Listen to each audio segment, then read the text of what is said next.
چاہیے کہ وہ زکوٰۃ لینے والا تیرے دروازے تک آیا ہے، اس نے تیرا کام آسان کر دیا، تیری عبادت کو آسان کر دیا، اور تو بھیکاریوں کی طرح اس کی لائن لگواتا ہے۔ معاف کرنا میرے پیارے ساتھیوں، زکوٰۃ کوئی بھیک نہیں ہے، زکوٰۃ کوئی احسان نہیں ہے، زکوٰۃ ہمارے مال میں اللہ کا حق ہے۔ ہم جو مال کماتے ہیں اس مال کی ہمارے مال پر 2.5% جو زکوٰۃ ہم دیتے ہیں وہ مال میں اللہ کا حق ہے، اور رمضان میں ہمیں کوشش یہ کرنی چاہیے کہ اپنے مال کی زکوٰۃ ہم نکال دیں، اور زکوٰۃ کے علاوہ بھی ہم صدقہ خیرات کریں، کیونکہ ہمارے پیارے نبی صلی اللہ علیہ وسلم اس مہینے میں کثرت سے صدقہ اور خیرات کیا کرتے تھے۔ رمضان کا یہ مہینہ ایک سبق ہمیں اور بھی دیتا ہے۔ دنیا میں کروڑوں لوگ ایسے ہیں جن کو دونوں ٹائم کا کھانا نصیب نہیں ہوتا۔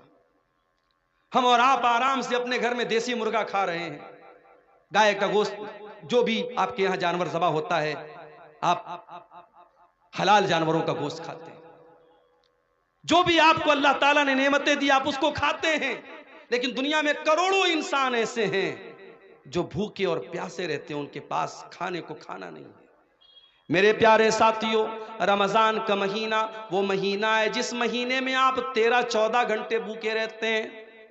امیر کو بھی بھوکا رہنا ہے، غریب کو بھی رہنا ہے، کروڑ پتی کو بھی رہنا ہے، اور ایک سامانیہ آدمی کو بھی رہنا ہے۔ یہ رمضان میں بھوکے رہ کر کے آپ کو یہ سبق سکھایا جاتا ہے کہ اے میرے بندو، تم تو اپنی مرضی سے بھوکے ہو، تمہارے پاس کھانا ہے تب بھی تم نہیں کھاتے ہو، تمہارے پاس پینے کو چیزیں تب بھی تم نہیں پیتے ہو۔ اس دنیا میں کروڑوں لوگ ایسے ہیں جو مجبوری کی وجہ سے بھوکے رہتے ہیں، ان کے پاس کوئی چیز نہیں کہ وہ کھا سکے، وہ بیچارے نہ کھانے کو کچھ ہے نہ پانی کو کچھ ہے۔ رمضان کے اس مہینے میں جب آپ دسترخوان پر طرح طرح کی چیزوں کو کھانے کے لیے بیٹھا کرو میرے ساتھیوں، تو آپ فلسطین کے شہر غزہ کے اپنے ان بھائیوں کو یاد کر لینا، جب ہیلی کاپٹر سے کھانے کی کٹیں ان کو پھینکی جاتی ہیں، ان کے چھوٹے چھوٹے بچے خوش ہو جاتے ہیں، 3 دن بعد 4 دن بعد ان کو کھانے کو کچھ مل جاتا ہے۔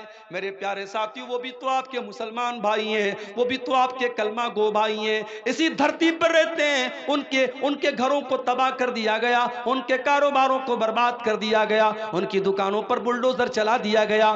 ان اپنے غریب اور مجبور بھائیوں کو یاد کرنے کا مہینہ ہے رمضان کا مہینہ، ان بھوکوں کی بھوک کا احساس ہم کو دلاتا ہے، اور یہ احساس ہوتا ہے کہ اللہ ہم تو اپنی مرضی سے بھوکے ہیں، یہ تو بیچارے مجبوری میں بھوکے ہیں۔ ان بھوکوں کو کھانا کھلانے کی فکر کرنے کا جذبہ رمضان ہمارے اندر پیدا کرتا ہے۔ اسی لیے اللہ کے پیارے نبی نے رمضان کے مہینے میں روزے دار کو افطار کرانے کی بہت فضیلت بیان کی، اور آپ نے کہا من فطر صائمن، جو کسی روزے دار کو افطار کراتا ہے تو جتنا روزہ رکھنے والے کو ثواب ملے گا اتنا ہی افطار کرانے والے کو ثواب ملے گا۔ میرے پیارے ساتھیوں، رمضان میں ہم نے ساؤتھ انڈیا میں دیکھا کہ لوگ رات بھر سحری کھلا رہے ہیں، افطار کا انتظام کرا رہے ہیں۔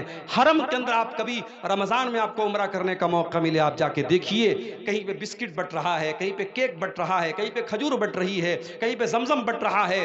کتنے اللہ کے بندے کروڑ پتی لوگ ہیں، وہ لوگوں کو بانٹ رہے ہیں کہ روزے داروں کے افطار میں میرا بھی پیسہ شامل ہو جائے، روزے دار کے حلق میں میرے بھی کھانے پینے کی چیزیں پہنچ جائیں۔ میرے پیارے ساتھیوں، یہ جذبہ رمضان ہمیں اپنے اندر پیدا کرنے کی، ہمیں جذبہ ہمارے اندر پیدا کرتا ہے۔ اور آخری بات میرے پیارے ساتھیوں، رمضان کا مہینہ ہمیں اپنے اندر چینجنگ لانے کا سبق دیتا ہے۔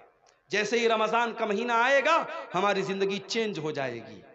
ایسے عام طور سے جو لوگ فجر میں بھی اٹھتے ہیں وہ فجر میں اٹھتے ہیں، نماز پڑھتے ہیں، لیکن رمضان کے مہینے میں آپ فجر سے بھی 1 گھنٹہ پہلے اٹھتے ہیں، برش کرتے ہیں، باتھ روم جاتے ہیں، اس کے بعد آپ بیٹھ کر کے سحری کرتے ہیں، پھر دن میں آپ کی عادت ہے 11 مہینے آپ دوپہر کا کھانا کھاتے ہیں، صبح 10 بجے ناشتہ کرتے ہیں۔ رمضان کے مہینے میں کوئی ناشتہ نہیں، کوئی دوپہر کا کھانا نہیں، صبح سحری آپ نے کھائی، پھر ڈائریکٹ آپ افطار کے ٹائم کھاتے ہیں۔ سونے کا ٹائم بدل گیا، کھانے کا ٹائم ٹائم بدل گیا.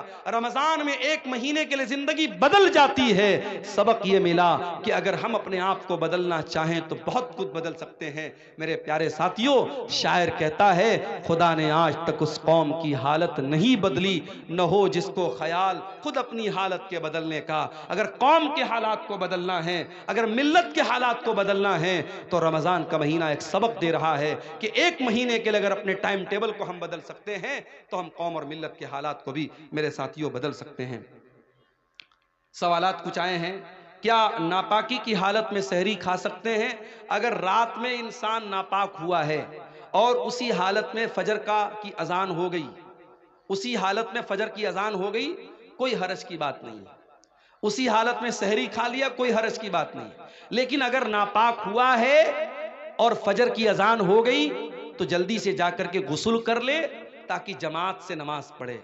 اگر کوئی انسان ناپاکی کی حالت میں رہ جاتا ہے اور جان بوجھ کر کے فجر کی نماز چھوڑ دیتا ہے اور پھر صبح سو کر کے اٹھتا ہے 9 بجے 10 بجے اور پھر نہا دھو کے نماز پڑھتا ہے تو یہ غلط ہے اور یہ صحیح نہیں ہے. نماز کو ٹائم پر پڑھنا ہے. آپ کا روزہ صحیح ہو جائے گا اگر آپ ناپاکی کی حالت میں سحری کرتے ہیں، مگر جماعت سے نماز فرض ہے، اس کو انسان کو نہیں چھوڑنا چاہیے. اس لیے اگر کوئی جنابت کی حالت میں ہے تو جلدی سے غسل کر لے تاکہ جماعت سے نماز پڑھ سکے. کیا بنا سحری کھائے روزہ رکھ سکتے ہیں؟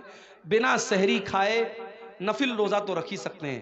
رمضان کا روزہ بھی رکھ سکتے ہیں، مگر ایک شرط ہے کہ رات میں آپ یہ نیت کر کے سوئے ہوں کہ ہاں مجھے کل صبح روزہ رکھنا ہے.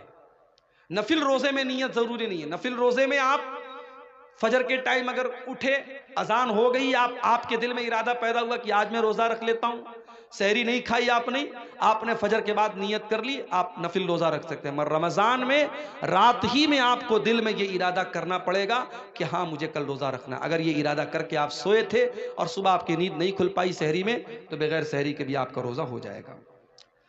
روزے کی حالت میں تھوک نگلنا کیسا ہے؟